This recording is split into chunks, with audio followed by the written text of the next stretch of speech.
Selamat mendengarkan podcast ini. Bapak, Ibu, dan saudara-saudara yang dikasihi Tuhan, Shalom. Kebenaran saat ini berjudul bertumbuh melalui proses.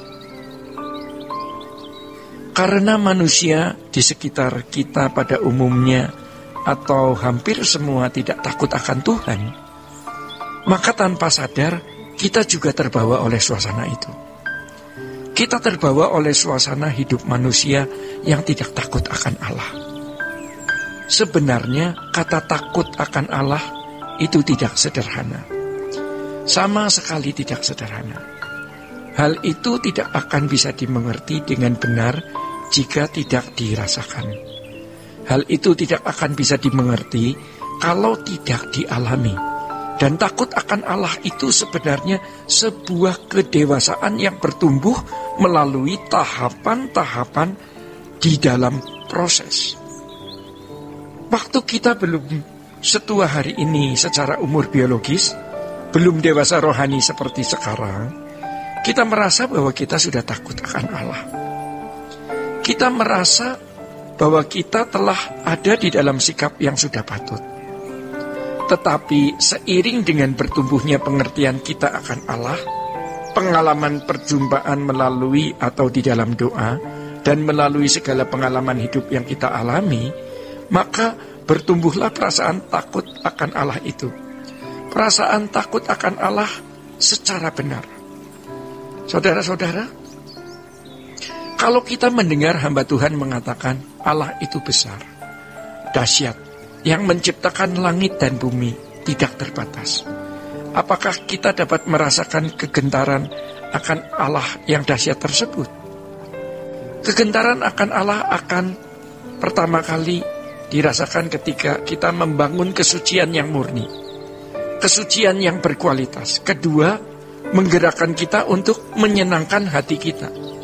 Kita akan merasa sangat terhormat bisa menyenangkan hati Allah yang besar, Allah yang dahsyat, Allah yang mulia.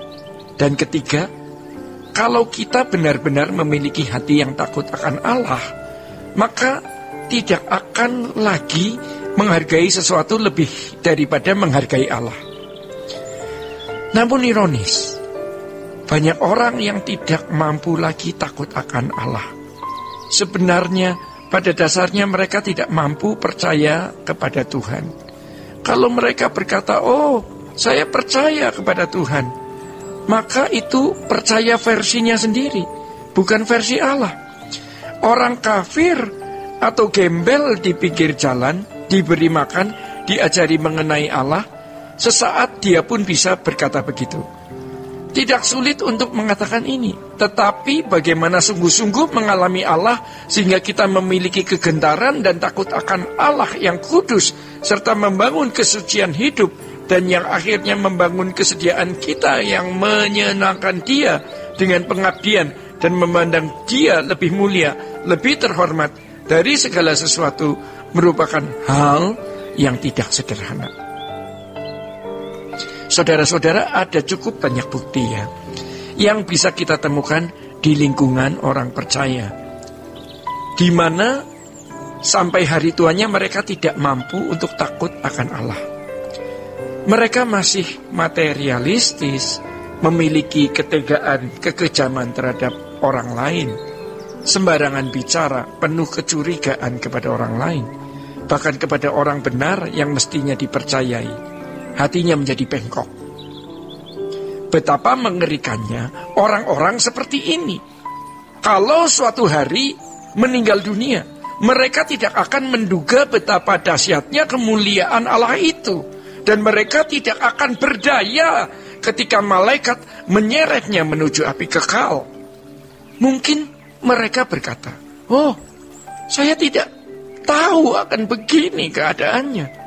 Saya tidak tahu kalau bakal begini akhirnya. Percuma. Sebab selama di dunia mereka adalah orang-orang yang keras kepala dan keras hati. Untuk memiliki rasa takut akan Allah, perlu ketekunan yang harus dibangun dari kehidupan setiap hari, dari waktu ke waktu. Saudara-saudara, jadi berbahagialah kita yang mendengar firman ini lalu belajar untuk takut akan Allah. Dan selanjutnya, Tuhan pasti akan menuntun atau membimbing kita. Bagaimana mengalami Tuhan lewat pengalaman hidup setiap hari. Maka takut akan Allah harus terus bertumbuh di dalam hidup kita. Terbangun terus. Pengkhotbah setelah banyak bicara dalam tulisannya, dia berkata, akhir kata dari segala yang didengar ialah takutlah akan Allah dan berpeganglah pada perintah-perintahnya, karena ini adalah kewajiban setiap orang. Firman tersebut dikatakan di dalam Pengkhotbah pasal 12 ayat 13. Saudara-saudara, maka mari kita belajar menghormati Allah. Orang yang takut akan Allah pasti hidup tidak bercacat, tidak bercela.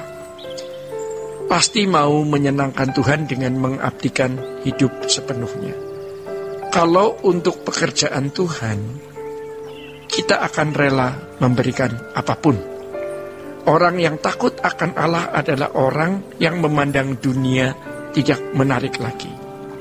Dan akhirnya orang yang takut akan Allah tidak takut menghadapi apapun, karena Tuhan adalah perlindungan dan kebahagiaannya. Sola Gracia.